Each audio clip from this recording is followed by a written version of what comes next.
All right, guys. So it's extremely cold here where I live. I live in Washington State, and right now it's 6 degrees with winds up to 45 mile an hour, wind chills between 3 and 2 right now. So I can't really do a lot except keep the house nice and warm. I re-insulated everything, put in some heaters recently.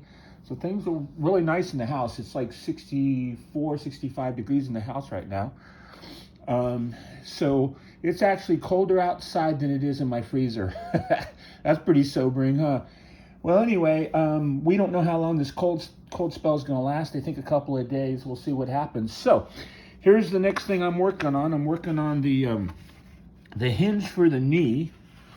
And this cap here, right here, I can't get my finger in here. There it is.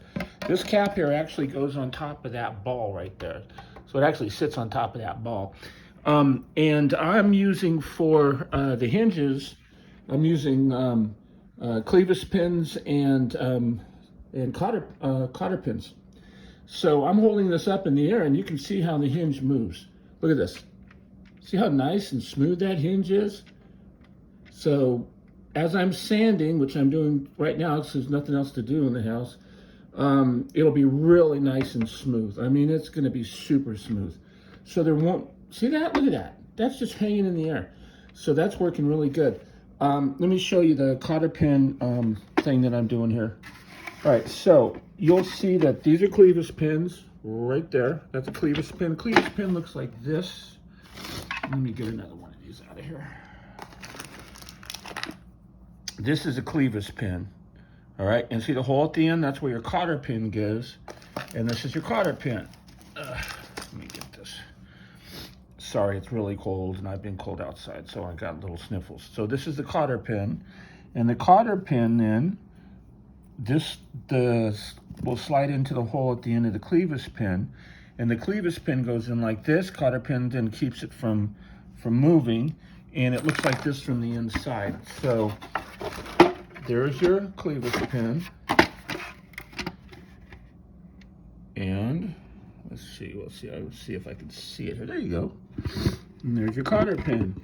So you can see how the clevis sits inside and the cotter keeps it from popping out. And you do that for both sides. And that creates this wonderful hinge. Here's the back of it. See that? You don't even hear any rubbing. No rubbing at all. And there's gapping in the back like that and like that. But in the front, when it's sitting down, as you can see, you really don't see anything. You know, it's really, really nice. So that's what I'm working on right now. I'm sitting here sanding and making sure the hinge is working good. Then I'll be sanding this guy down. I'm still filling them in with putty.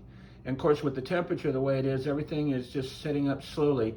I know that the putty is a chemical reaction, but you still can have too much humidity in the air that will interfere with the reaction. Of course, right now with it so cold, there's plenty of humidity in the air.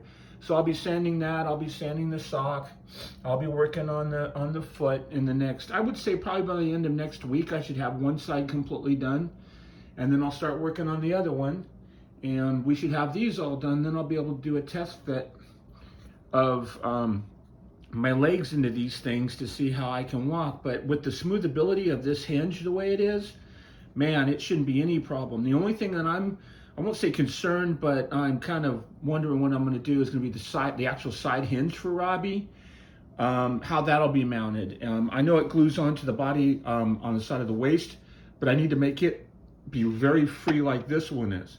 Anyway, I haven't done an extended video for a bit for you folks, and haven't really had a chance to work on Robbie much. You can see those are the side pieces with the rings right there, and I've got Robbie's little, I don't know, you call them little ear fin things. I've got those mounted in now, and I'm working on right now these guys. So they're coming out really nice. Of course, this will all light up. This is just so that I can see where it's going to be placed once I place it inside the ear mount. But yeah, things are coming along really nice on Robbie. I'm very happy the way things are done. And like I said, right now, all the printing is done except for the cooling fins in the very back. I talked to Norm. My dome is on its way. and I'll be able to do some test fitting with the dome. I can't mount the fins because I don't know where they go yet. So what I'm gonna do is put the dome over the top of his head, and then I'm just gonna take some white chalk and mark where all the fins are gonna set with white chalk, and the hole on the side of his head with white chalk, and all of that stuff. Then I can put the dome away because I don't want to have it out any more than I have to, and then I can actually start mounting everything with the white chalk. So it'll give me a pattern to put everything on top of. And I'll be doing the electronics, of course, for the top of the spinning gyro light and all that stuff too. I'm saving all that for last, because once I get all this done and I get the main thing out of the way, which is the movement of the legs, once I get that out of the way, then I can start focusing on where I'm going to mount all my electronics and everything, that sort of thing. Let's see, I'm trying to think of, I tried to use TPU to print with. It's a bitch. It's really hard. Even if it sticks, because it's so stretchy, it has a real hard problem, and you can adjust the temperature up and down, and I've done all kinds of experimentation. If any of you guys know how to do TPU, please let me know.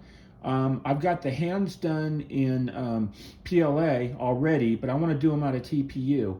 And what I might do is, I'm thinking, if the TPU, if I can't get this thing to work, I'm gonna print up the hands again in PLA, but I'm gonna print them up a little bit bigger, and I'm just make a mold out of them, and I'll just pour rubber into it and then pull them out of rubber. I think that might be the easiest way for me to do this, because like I said, the TPU just doesn't want to cooperate, and I don't feel like sitting there trying to figure it out any more than I already have.